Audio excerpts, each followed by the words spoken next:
Hey everybody, this is module number 7B, which is the very last material that you're going to have for test number 2, I'm sorry, and it's the rest of the identities that you are going to be using for this test. Now, unlike the identities that we have already gone through in class, these identities are ones that will be provided for you on the exam. And your lab leader today is going to go through and give you a list of those identities so that you know what you'll have access to for the test next week. The first ones I want to talk about are called the sum and difference identities. And sometimes we know what an angle is. Sometimes it's on the unit circle and sometimes it's not. So the sum and difference identities are a tool to allow us to find the sine, cosine, and tangent of an angle that is not on the unit circle by breaking it down into pieces. So for example, the sine of angle A plus angle B is equal to the sine of A times the cosine of B plus the cosine of A times the sine of B. Our goal is to make sure that this A term and this B term are angles that are on the unit circle, because then we know what those values are. Now, for example, if I want to find the exact value of the cosine of 5 pi over 12, then I need to break 5 pi over 12 into smaller angles that are on the unit circle. So I gave you a hint here that says 5 pi over 12 is equal to pi over 6 plus pi over 4. But in order to figure this out on your own, you have to come up with that. So here's a strategy to come up with that. We have 5 pi over 12, and we need it to be in terms that are on the unit circle. Now, there are only a limited number of things that add up to 5. You could have 1 pi over 12 plus 4 pi over 12. And 4 pi over 12 breaks down into something that's on the unit circle, but 1 pi over 12 doesn't. So I'm pretty much struck out there. Other things that add up to 5 pi, I could have 2 pi over 12, and that leaves me with 3 pi over 12. Simplifying those down, 2 pi over 12 is pi over 6.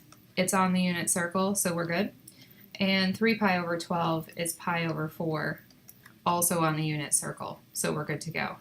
Now, as far as how to use this formula, that means that the cosine of 5 pi over 12 is really the cosine of pi over 6 plus pi over 4. Now, if we call this A and this B, then cosine of A plus B, looking here, is the cosine of A, and here A is pi over 6, times the cosine of B, and here B is pi over 4, minus the sine of A times the sine of B. Now, to get these exact values, you do need to know your values on the unit circle. So simplifying this, cosine of pi over 6, square root of 3 over 2. So this is the square root of 3 over 2. The pi over 4 angles are all square root of 2 over 2. Sine of pi over 6 is 1/2. Sine of pi over 4, square root of 2 over 2. Simplifying this, square root of 3 times the square root of 2 gives me the square root of 6. And square root of 2, or in one term, square root of 6 minus the square root of 2, all over 4. All right, so this is the exact value for cosine of 5 pi over 12. Even though that value is not on the unit circle, we now know what it's equivalent to. Moving forward, if I want to find the exact value of the tangent of 7 pi over 12, while using the sum formula for tangent, tangent of A plus tangent of B, so tangent of A plus B is equal to tangent of A plus tangent of B, to be consistent, capitalization, tangent of B, and 1 minus tangent of A times tangent of B. Same strategy to figure out what 7 pi over 12 is equal to. So 1 pi over 12 never simplifies, so start with 2. So 2 pi over 12 and 5 pi over 12.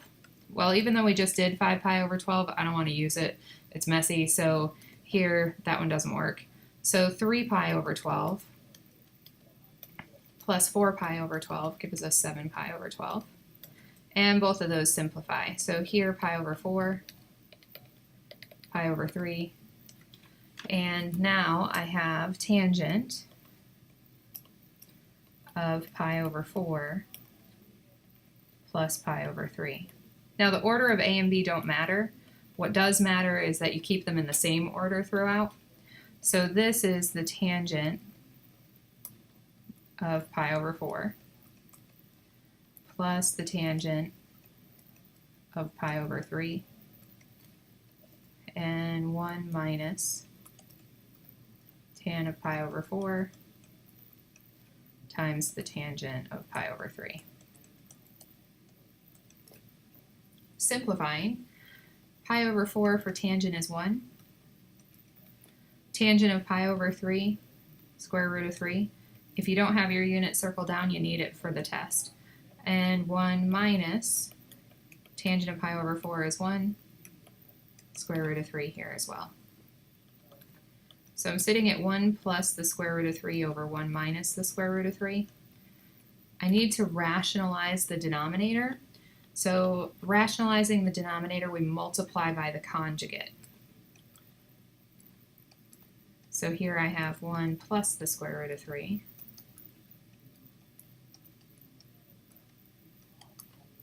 And then I'm going to FOIL this thing. Foiling the top, 1 times 1, 1. 1 times the square root of 3 on the outside, 1 times the square root of 3 on the inside. Gives me 2 of them. And then 3 for the last. On the bottom, 1 for my first term. My middle terms cancel, which is why we used the conjugate, and then my square root of 3 times the square root of 3 gives me minus 3. Almost done. 1 plus 3 is 4. And I have negative 2 on the bottom. Since I have a component of 2 in everything, I'm going to simplify that to negative 2 minus the square root of 3. So those are our sum and addition and subtraction identities. We're also going to use the double angle identities. So the double angle identities, scroll down, say that sine of 2 times theta is equal to 2 sine theta cosine theta. Cosine of 2 theta is equal to either cosine squared theta minus sine squared theta, or 2 cosine theta minus 1, or 1 minus 2 sine squared theta. Depends on what you're given on what you should substitute that in with. Sometimes you have cosine and not sine, so you'd use the second one. Sometimes you have just sine, you use the third one, and so on. And then we have tangent of 2 theta, 2 tan theta over 1 minus tan squared theta. These again are ones that you don't have to memorize, but you need to know how to use. So if I am trying to find some exact values, I have find the exact value of sine of 2 theta, cosine of 2 theta, and tan of 2 theta using the double angle formulas when cosine of theta is 4/5 and theta is between 3 pi over 2 and 2 pi. Now 3 pi over 2 and 2 pi means that we're in the fourth quadrant. So our theta something here, and if I make a triangle out of this and call that theta, then cosine is our opposite side, or I'm sorry, our adjacent side, and our x divided by the hypotenuse here. So I need to figure out what the y component is, and I have the Pythagorean theorem, so 5 squared is equal to 4 squared plus y squared. 25 minus 16 equal to y squared. 9 equal to y squared, so y is equal to 3. Now 3 is the length of that side, but since we're in the fourth quadrant, our y value is negative. So I'm using negative 3 here. we can figure out what cosine of theta, or we have cosine of theta, we can figure out what sine of theta is and what tangent of theta is. So sine of theta is y over r, so negative 3 over 5. Tangent of theta is y over x, so negative 3 over 4. Now I'm going to use these in order to construct the sine, cosine, and tangent of 2 theta. So here, sine of 2 theta is equal to 2 sine of theta cosine of theta. So 2 times sine of theta times cosine of theta. Multiplying across, 2 times 3 gives me negative 6, times 4 gives me negative 24, and I have 25 on the bottom. So that's sine of 2 theta. Cosine of 2 theta, we can use any of the cosines here, because we have cosines, we have what cosine is, we have what sine is. Why don't we use the middle one? Just randomly. You could have really picked any of these. So 2 cosine squared theta minus 1. Remember, cosine squared theta means that you're squaring the whole thing. So this is 2 times cosine of theta is 4/5 squared minus 1. 4/5 squared, 16 over 25. And I have 32 over 25 minus 25 over 25 gives me 7 over 25. All right, your choice for tangent. You can use tangent of 2 theta equal to 2 tan theta over 1 minus tan squared theta. And if I do that, I get 2 tan theta is negative 3 over 4. 1 minus tan squared. Simplifying, negative 3 over 2. Canceling the here. And I have on the bottom 1 minus 9/16.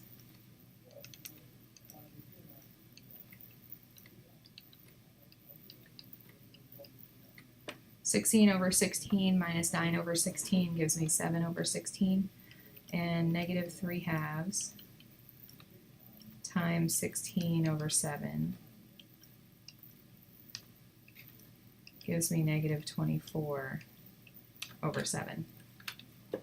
Option 2. Tangent of 2 theta is sine of 2 theta over cosine of 2 theta. Sine of 2 theta, negative 24 over 25. Cosine of 2 theta, 7 over 25. Negative 24 over 25 times 25 over 7 gives us negative 24 over 7. Either way, entirely up to you. They give you the same answer either way. All right, last thing on this test is what's called the power reducing formulas. So sometimes in calculus, you're going to be given something of a high power, so like cosine to the 4th power. We can use these power reducing formulas to reduce it down in terms of cosine. So I am going to make some switches in order to express this in terms of the 1st power of cosine. So first thing I need to know is that cosine to the 4th is really cosine squared squared. So this is cosine squared, 1 plus cosine of 2 theta over 2. So I can switch out that thing in the middle with 1 plus cosine of 2 theta over 2. So here I have 1 plus cosine of 2 theta over 2, and the whole thing is squared. I'm not done, I have to square it. So that is squares top and bottom, 1 plus cosine 2 theta times 1 plus cosine of 2 theta. 2 squared is 4. Foiling that out, 1 times 1 is 1. Then my outer is cosine 2 theta. My inner is also cosine 2 theta. And my last, and I have cosine squared 2 theta.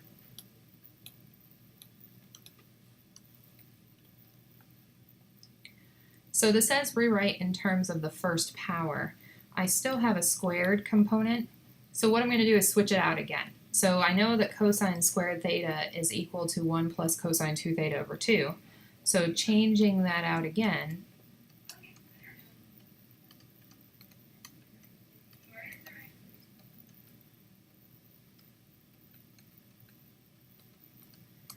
it says 2 times whatever the angle is. My angle here is 2 theta, so I'm rewriting this as 4 theta.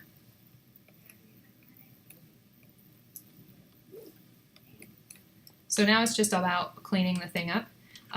I think the easiest way is to split it into 3 terms. So I'm putting everything over 4. So I have 1 over 4 plus, if I put this middle term over 4, then I get 1/2 cosine of 2 theta. These terms here, I get 4 and 2, so I have 1 over 8 plus 1 over 8 cosine 4 theta. I can combine the 8th and the 4th. 1/4 is 2/8, so 3/8 plus 1/2 cosine of 2 theta plus 1/8 cosine of 4 theta. All right, that's all she wrote. And that is the end of the new material. So today in lab, you're going to go through working on these on your own.